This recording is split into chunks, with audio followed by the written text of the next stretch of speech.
can you tell us a little bit about what you guys do and what you'll be doing this weekend? Yes.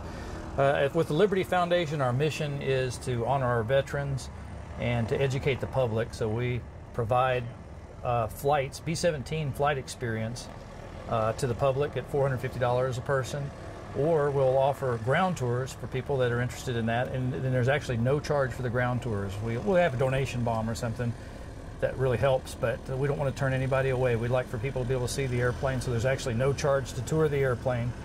And we'll be here this Saturday and Sunday at JVY. It's called Jefferson County Airport, right? Yeah, Clark County. I'm sorry, Jeffersonville Clark County Airport. And we'll be here this weekend, Saturday and Sunday, giving flights and then the ground tours in the afternoons. But we're hoping to have some veterans come out and share their stories about B-17s and World War II and help pass this on to the next generations and help educate us all about what they endured to help win World War II.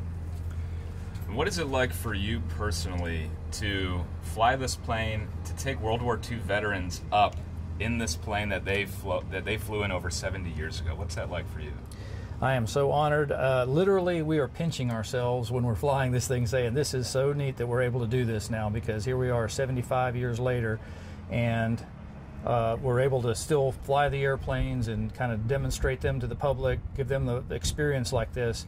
But when we have, like we did today, where we have an actual veteran be able to go up on a ride, that is just phenomenal. That is so great to be able to let him relive that again. And Lee is such a really nice guy too. He's been great with sharing his stories and all. And we're hoping that there's maybe some more guys out there that are able to come out and share those stories with the public and remind them that, hey, they were 20 years old or something. They were young kids that got pulled out of the fields, the farms and stuff from their normal jobs to go fight World War II. And they had to be trained with highly technical equipment, like either this airplane or the Norden bomb sight, or even the gunnery training. And there are many roles, mechanics roles, everything that helps keep these airplanes flying. They did an amazing job, and they were taught in a short period of time, but then they had to go on with a very dangerous job being overseas there. So we love to honor those guys, and we'll have books, and hopefully, and like Lee has his own books of telling these stories that are just endless. I mean, some fantastic, you just can't put them down when you start reading some of the things these guys did, and to really meet the people that did it and see the airplane, see what they were, the technology that they had at the time, and just relive some of that, to me is an amazing job to have right now. So what do you want people to know about this organization and keeping these planes flying? Well, it takes a tremendous amount of work and of course money to keep a B-17 in the air, and the fact that people want to take flights in them is what enables us to do that. So giving the flights in it keeps this airplane flying and helps us get it from city to city where other people can either fly or take ground tours, and we can keep sharing it. And so this has been a really good year. People are turning out, and we're so proud that people want to share this with their kids or their grandkids or whatever, and bring them out there to see some of this and then kind of get this piece of history. Like I mentioned earlier, World War II, to my kids, it was only 6 pages in their history books.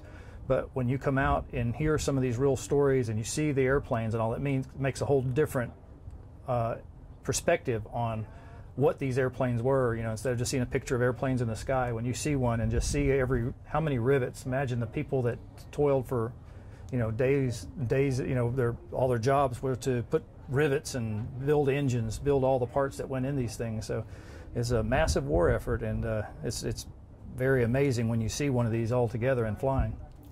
And 70 years sounds like a long time to some people, but having Lee here today, who was there, really makes it come alive when we're in this plane. Absolutely.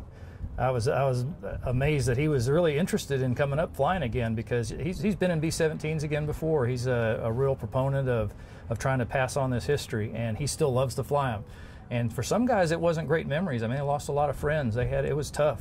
And other guys have, and he said one of his stories was that he never told anybody about his job in World War II or anything he did until his daughter found his diary and read it and said, "Dad, you've got to publish this. You've got to tell these stories." And so he did. And that, to me, is really great that enough of the guys are trying to do that, where they want to share these stories with us, because otherwise they go away and there's a lot of documentation, but these personal stories are really important.